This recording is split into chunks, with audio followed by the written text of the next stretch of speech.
Hello and welcome to Felix's Space Time. In today's video we have an interview with Cooper Hime, who's documenting the Starship program. If you enjoyed today's video, don't forget to like and subscribe. Enjoy. Can you tell me a bit about yourself? So I'm 17. I live in Missouri, and I have almost no reason to be doing what I'm doing because from where I'm from, most people haven't even heard of what I'm doing. I document the Starship program, and I try to educate people on what's going on down there in Boca Chica, Texas. And from where I'm from, I had a graduating class of about 50 people. And I would be lucky to have a good, enjoyable conversation with any of them just because that wasn't their interest. And that's totally fine. It's just, I felt very alone in that regard. Felt a little bit crazy, but yeah, so I go down there and I record videos, I take photos, kind of like a lot of people do. And my main goal is to make you feel like you were there or to help further the understanding generally of what's going on down there. And I'm also hoping that I'm helping out a little bit with the renders, the people that make all the models of Starship and all that. I'm also hoping I'm helping them out. I feel a duty to them to help them make their models better. And so, but yeah, I mean, I just graduated high school. I got out early actually, so I could continue to do this because I didn't feel like I was using my time super wisely when I was in school. And I decided to ask some questions and see what the options were to get out and, start chasing what I care about, which is hard to justify. Again, living in a place where people don't talk about this stuff. And so it's this foreign, crazy idea of chasing rocket launches. It's very foreign, especially from where I'm from. And so to go and try to justify that, to change your formal education and how the timeline works out, it was not easy. But I eventually got approval to basically stack my schedule, and ended up not doing eighth grade. And so now I'm out a year and a half early, and I'm chasing the Starship program. And I thought that was important because it's happening right now. I can't, go back in time later on and be like, oh, now I can go chase this. Once I get out of school, if I go the normal route, I decided that I had to take an active step to expedite the process, I guess, to get out there and to get documenting. How and when did you get interested in space? Ooh. I think for a lot of you probably get I think a lot of people would say around the same thing, but it's kind of a blur of I don't really know when it happened. I would say the SpaceX Falcon Heavy launch, the first one in 2018, that one uh, it like kind of changed my perspective. I was really interested before that, but that was one of those where I'm like, okay, I'm doing something that has to do something with that. Like I've got to be involved in something that relates to something about that, like that, the aura of it, the energy around it, and um, just the unrealness of it is what kind of pulled me in. And then I started going down to Boca Chica, Texas. It was last summer, I believe. And so I started doing that, started taking pictures, all that. Met some really great people, which some of them you might have interviewed, Tim Dodd, Austin Bernard, some really, really great people. And they're doing great work, and they all have their like niche area of this is why I'm valuable to the community. With Tim, we've got this like amazing live stream coverage. And with Austin, you got that daily, just like he lives there. He's a local, and it's awesome. And I'm trying to find what it is that is what special thing can I bring into this that someone else is not already? Because I don't really want to hang on the coattails of other people if I can avoid it. But I'd say the landing of the side boosters on the Falcon Heavy, that really got me interested. And that was really, really exciting for me to watch that. I actually remember that day like it was yesterday, watching the live stream. And from then on, I was just like, I'm gonna do something with that. What do you do to prepare for filming a rocket launch or taking pictures of a rocket? Oh man, so that's a good question actually. There's a lot that goes into it that a lot of people don't understand, and not from their own fault, but just because it's not very documented very well. Um, Most people document the rocket, but then they don't document the process that it takes behind the scenes to actually make it happen. And I'll get to that question, but I would like to note that I'm actually making a documentary about that, what it's like to be down here in Boca Chica, Texas, experiencing that, but also what it's like to document it and to, have a production of capturing these launches. But to your question, usually the biggest question for me is location. That's the first thing I need to figure out because everything else is pretty much set. I have my cameras set up the way I want them, the tripods, the lenses, and all this. I've kind of decided that beforehand, and so that's pretty set in stone. I only have so much. I only have so much gear. So then the main question is, where am I going to film from? And typically, the biggest deciding factor is distance. And once you have that set, or you have no option for that, it's obstruction. And then the third is kind of similar to that, view of the pad. And for Starship launches, there's a little bit of land between where you can view. There's some land there that can sometimes cover the bottom of the rocket or the launch mount.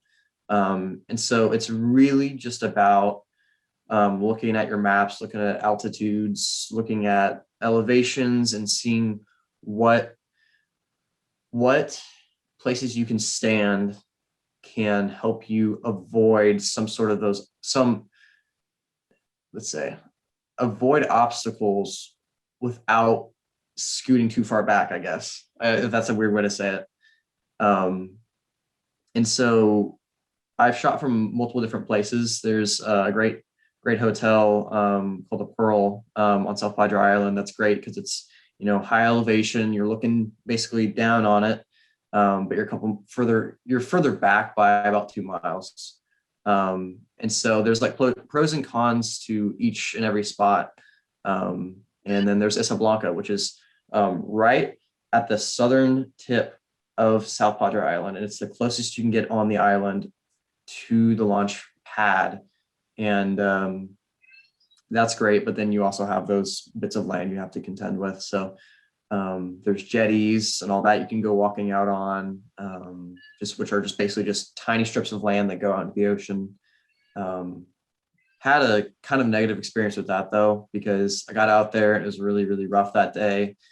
Waves splashing in, just soaking the cameras, and ended up losing half of my camera stabilizing system to the ocean. So it's there's a lot that goes on behind the scenes, and I'm hoping to capture some of that in the documentary. But hoping that answered your question. What type of equipment do you use to film these rocket launches? So right now I'm actually using my main camera. It's a Sony A6400. I bought it about a year ago. It's not super fancy. It's just a mirrorless body with just a crop sensor. It's 24 megapixels, and it's very basic. It's pretty entry level, but it's done me a lot of good. And I'm a believer that it's more about your personal abilities and passion as a photographer more than what gear you have, to an extent. But now I'm kind of facing the limits of this camera, and I'm hoping to get an upgrade soon. So that's going to be exciting because I'd like to shoot 4K slow motion. and the camera I'm looking at now allows me to do that. And so hopefully, if it all works out, I'll be the quality in my footage is going to be just next level. So, yeah, so for Tim streams, typically, we use a lot of Z cams. It's just a company that basically produces these square cameras that have nothing on them. Basically, it's just like tiny little screen that you can barely even see, and it's amazing because what you can do is you mount it to your telescope or you mount it to your lens or whatever, and what it allows you to do is customize every aspect of it. And I think that's really important for me personally, because as a video creator, I know what I need and what works best for me, especially in run and gun situations, in unexpected situations, and in high pressure, high risk situations. Because these launches, they're so historical, you can't go back and repeat them. And so you basically have to first time get it right, or you're missing out on the moment. And I think that's actually part of the thrill of filming a rocket launch, is that that there is some inherent risk to it, that you might miss out on it. And depending on your audience, you might have some amount of pressure to make sure you get a good shot. But yeah, so I just use typical gear. I mean, I just have like an off-brand microphone, just like a little shotgun microphone. I don't even think it has a brand on it. And I think the biggest thing that you can do as a photographer, videographer, whatever, is to use what you have, but just max out on the capabilities. I mean, like, I am using every single bit of tech that is in this camera to the best of my ability. And so I think the best thing you can do is learn why cameras work the way they do, what settings change, these settings are two different things, but they look the same, but they don't actually make the same difference. Shutter speed, ISO, all this stuff. I think it's really important to learn about that. And I think it's really helpful to maximize your video quality, especially if you don't have a high-end camera. So, what's it like to watch a rocket launch? To actually be there? Oh man, so my first rocket launch was SN8. I'm actually pretty new to the scene. I've never watched a Falcon 9 launch in person, and so I'm hoping to do that eventually. But it is. Do you ever have a situation where you're watching something happen and you're like, okay, there's no way this is real, and you're just looking at it like trying to like snap out of it, and you're like, wait, no, this is actually happening, and depending on where you're standing, you can really just feel the rumble, just and it is eye-opening. It is very I'm trying to find words to describe it, but it is just, you kind of have to be there to truly understand it. And that's what makes capturing video and an enticing video, and video that makes you feel immersed. That's why it's so hard, is just because it's such you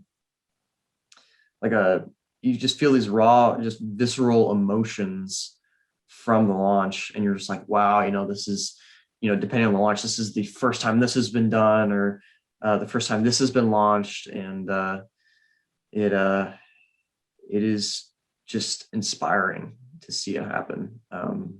Yeah, I really don't have really many words for it. It's just, you kind of gotta be there to understand the feeling. But SN8 was my first launch, and it was one of those where I was just like, no way, and it was I've not missed a Starship launch since, because it's a very important thing to me now. So would you ever go to space yourself? Absolutely. It's actually one of my dreams. I I feel like a lot of people have, their goals, right? And then they have this just aspiration that is just way up here, like it probably won't happen, like your dream job with this celebrity or whatever, you know, that is what that is for me. If that's, low Earth orbit or to Mars. I think my highest up aspiration is to be on the manned missions to Mars. I will say right now I'm willing to dedicate my life to doing that. And this is something that I've thought about for a decent amount of time. Only 17, obviously. Haven't thought about it for too long, but on a scale of my life, I am so willing to do that. And I'm wanting to. And yeah, Do you have to travel far to watch a Starship launch? 1,000 miles. Yeah, it's about 1,000 miles. Yeah, it's a long drive. Last time I flew, learned that wasn't the best way to do it because can't rent a car when you're 17. Surprise. And so I'm, dependent on people, and that's not what I want to be. I want to be helpful to people. And so feeling like kind of a drag or a nuisance was not the best feeling for the trip. And that was for SN10, SN10's flight. But it was nice to experience air travel. It was nice to experience it. So, but now, from now on, and I've done this every other time, I just drive so I can bring all my gear and have a car and be able to give people rides and whatnot. So, Um, for the SN11 launch, it'll be launching next week. Are you near there at Starship at the moment? I'm actually not. I'm in Missouri right now. I've learned there is a specific timeline that you have to really learn how to understand and interpret with the Starship program, because for SN9, I went down there expecting to be there for 1 week and ended up being there for over a month because it got pushed back so far. And so I've learned I can get down there in 16, 17, 18 hours. And I've basically gotten to a point where I can be in an interview like this to on the road in under 25 minutes. Like I've learned how to pack like scarily fast, because that's what I had to do for some of those launches. But basically I just got to be there last minute because it's so expensive to do these trips. I'm unemployed. I basically, what I do for money is freelance photography for friends, for senior shoots for high school and, weddings, that sort of stuff. And sometimes I don't even get paid for them. So I'm trying to be as efficient as I can with my money, and I'd rather be putting my money into new cameras that allow me to bring new perspectives. So I try to get there last minute. Um, have you ever been to any other rocket launches other than Starship? I have not. No. I really want to watch a Falcon Heavy though. That seems like a really good one to go watch. And then also, I think it'd be really cool to watch a Soyuz launch. I think that'd be really awesome. I'd watch any of it. Like, I think any rocket that flies, I think it's cool. I yeah, I mean, I'd like to get a media accreditation with NASA potentially to go and shoot at the VAB. But we'll see what happens. Yeah. But for now, I've been focusing on Starship. Like you said earlier, could you explain a bit more about your documentary and where people will be able to watch it when it comes out?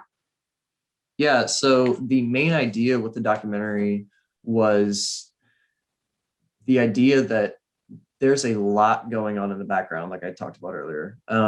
There are people that nobody know, like they see these people on Twitter or they see these people on YouTube or they, whatever, but then they don't see the real life of it. I think that's actually important. I think it's important to see that reality and that truthfulness, and whose content are you watching every day? I mean, who is NASA spaceflight? Who is Tim Dodd? I mean, like these people that you see in their environment. I think it's important to give a little bit of a reality check to anyone else that's watching, because I just think it's important. I think it's important to kind of give that behind the scenes of that. And so what I'm aiming to do is kind of do a timeline of when the Starship program kind of first started to where it is now. And I'm working with some really great people. Austin Bernard is helping me out. He has some really cool footage from back when Starhopper was flying, all that sort of stuff. And it's really important footage.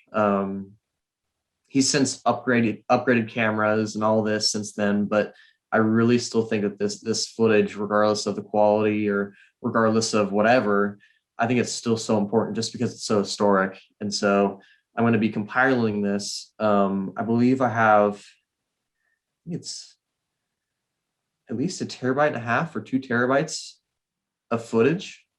And this is pretty standard resolution. I mean, it's like 4K, but nothing like crazy. So it's like, this is a lot of clips, like hours worth of footage. And I'm trying to compile it all together and give a behind the scenes look on what it's like to be around the people that you watch every day, at least in our community. So I'm hoping to release that soon-ish. There's a lot I still have to do, but I think once I get really started just working on it in a way that I feel like it is going the way I want it to be, it'll be just kind of a process. It'll start kind of going on a cadence of, I guess, progress milestones that I'm hoping to hit with it.